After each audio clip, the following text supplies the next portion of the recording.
For many collectors, the thrill is in the hunt. For Winston-Salem native Jesse Medford, that passion has been a lifelong journey. Since 1981, Jesse has built an impressive collection of Americana memorabilia, inspired by his early experiences creating displays at car shows. From vintage Coca-Cola and Texaco signs to classic jukeboxes and other nostalgic treasures, his collection reflects a deep appreciation for the sights, sounds, and memories of a bygone era. In this interview, Jesse shares how his passion began and why preserving pieces of America's past continues to bring him joy today.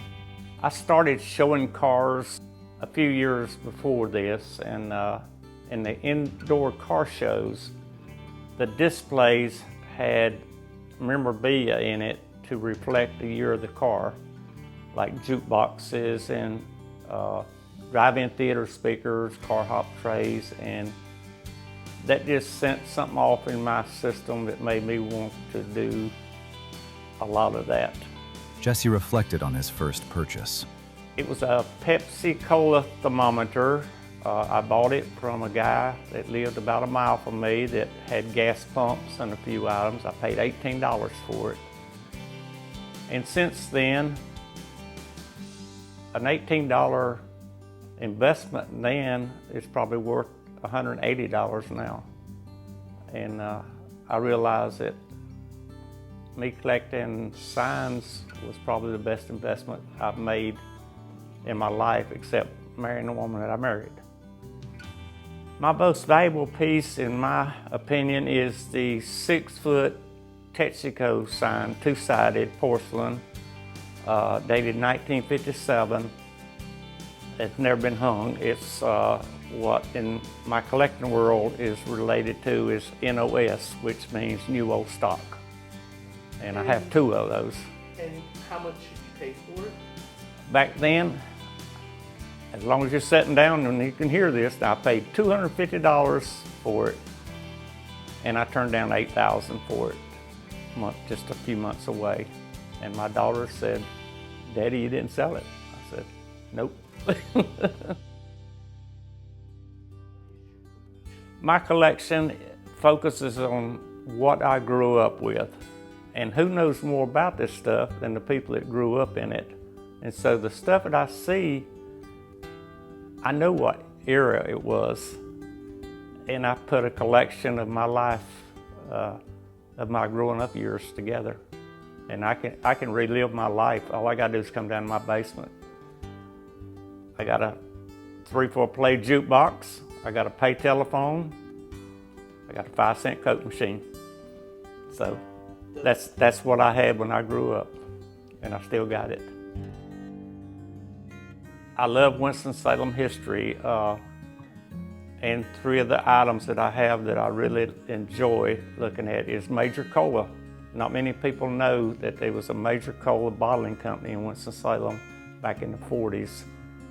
And I also have the clock, the WAR clock, that was a very much part of the years I grew up with the music and stuff. But it's a 1 of 1. It's a neon clock with WAR on it. And I have the original poster, not a reprint of it. I have the original pasteboard poster from Crystal Lake. When I got it, there was only 2 in existence in that condition. I put a lot of miles into buying to put a collection. I always look at it like this, and I tell all the collectors that get into this, if you don't buy but 1 piece, buy 1 good piece. Don't buy 10 pieces just to hang up. Buy 1 good piece. And that's the majority of my collection is NOS, new old stock stuff, especially the signs. And they're very hard to get now. When you see a sign, I've got signs that's 60 and 70 years old and never been hung till I did. And they're mint condition, and that's what makes this collection unique. And a lot of miles to do it, but I've met an awful lot of nice people along the way too, especially in the car world. The cars it's cars and collectibles. And But I got into collecting after the cars because my daughter was born, and my job was to be a dad instead of staying gone doing car shows and all that. And but I was allowed to go to an auction sale every now and then. So, but how I funded this was I worked at RJ Reynolds, thank goodness, and we worked a tremendous amount of overtime. And I looked at it like this: my part-time job was overtime. So I took my overtime money and bought the collection I did. And I can always say I didn't take nothing from my family, because my family was the 40-hour week. All the other was, I built a collection with it.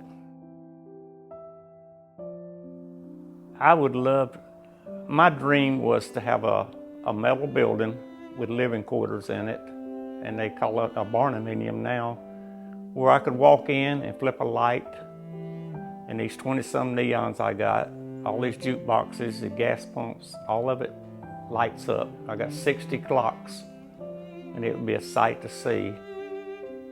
And I hope that my daughter, upon my passing, carries on a dream.